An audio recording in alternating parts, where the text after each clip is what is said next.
While Michigan's greatest mining days are behind her, a handful of operations continue her proud mining tradition in the Upper Peninsula.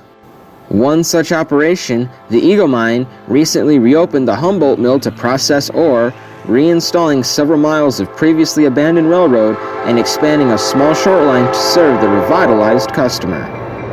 Join us as we follow a day on this unique operation, the Mineral Range Railroad through Michigan's rural northern woodlands. This is Pure Michigan Trains, presented by the Thornapple River Rail Series. At 8:30 on an early fall morning, we're just west of Ishpeming at Landing Junction, where the Mineral Range enters their own track, having just departed LS&I rails in Ishpeming.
These rails were originally laid in the 1800s to serve the mining and forestry industries, a tradition which most certainly continues today. This segment, once a part of the LS&I's Republic subdivision, was a key corridor for iron ore pellets for the docks at Marquette. As we'll see, it was a part of this Republic line which was given new life thanks to the Humboldt Mill.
Past Humboldt Junction, the LS&I tore up the Republic sub decades ago as it was no longer needed. So when the mill at Humboldt needed rail service again, Humboldt became a junction again, with this crossing of US 41 one of the first crossings to be reinstalled for the line.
Upon their arrival at Humboldt, the crew ran around their consist in order to shove into the plant.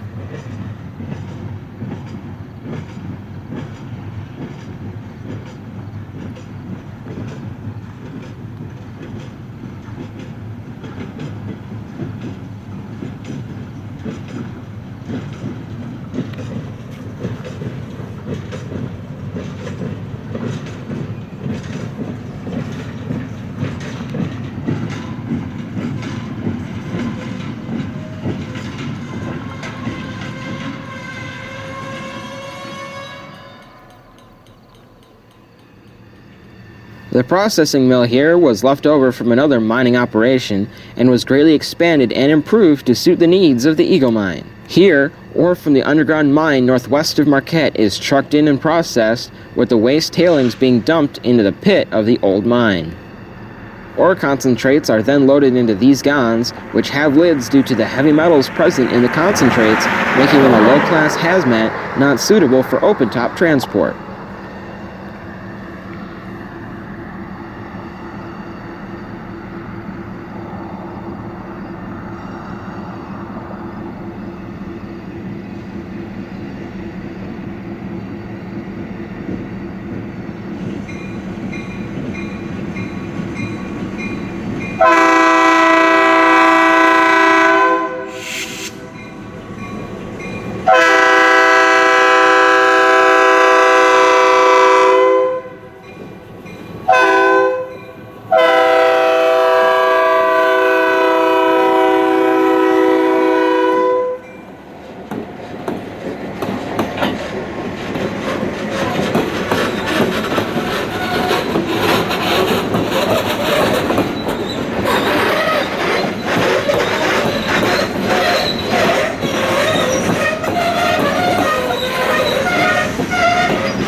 With their simple set-out and pick-up move complete, the mineral range crew air tests before setting off on the return to Ishpeming. Just west of the mine, they also had to reinstall the crossing here at M95, where they curve out of the woods and swing north back for Humboldt Junction. Accordingly, the engineer does not hold back the horn when approaching.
As part of the new operations, the Mineral Range Railroad purchased the line from Ishpeming to Humboldt Junction from the LS&I, with the CN remaining as a trackage rights holder.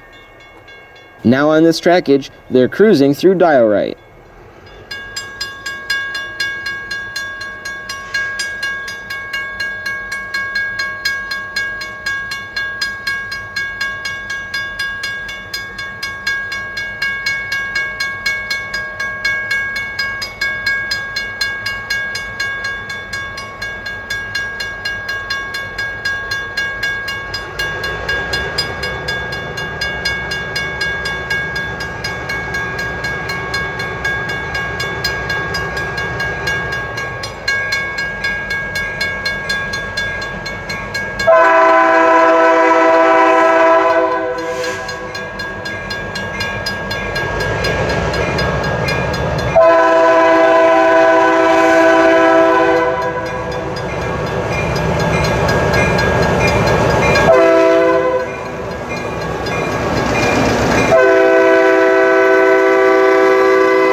Closer to Ishpeming, the line flies over a county road on this neat old bridge.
Returning to Ishpeming, the line passes back under US 41 and by an old signal mast which originally acted as the approach signal for Landing Junction and the LS&I's greater centralized traffic control territory.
At East Ishpeming, they pull past the old signals and throw their way into the yard. Most of the old LS&I CTC territory has been retired owing to a lack of traffic, and the signal heads turned away from the track.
Once the outbound cut is tied down in the yard for the CN to pick up and carry away, the crew returns the two classic EMD Jeeps to the railroad's engine house.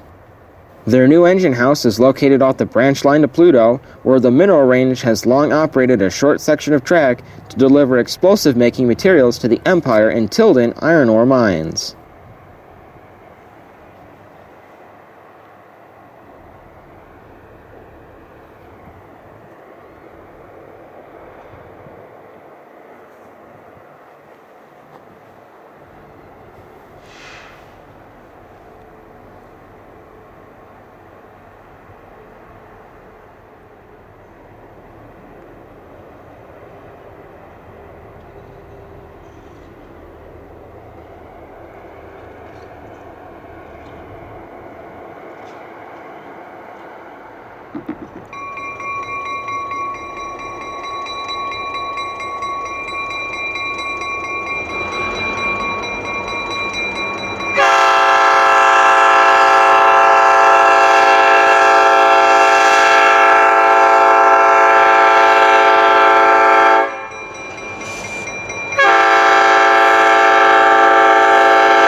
The line to Humboldt has significantly expanded the Mineral Range's service area, assuming a much greater role in the Upper Peninsula's transportation network. Thanks for watching this edition of the Thornapple River Rail series. Don't forget to like and subscribe for more from Michigan's Marquette Iron Range and beyond.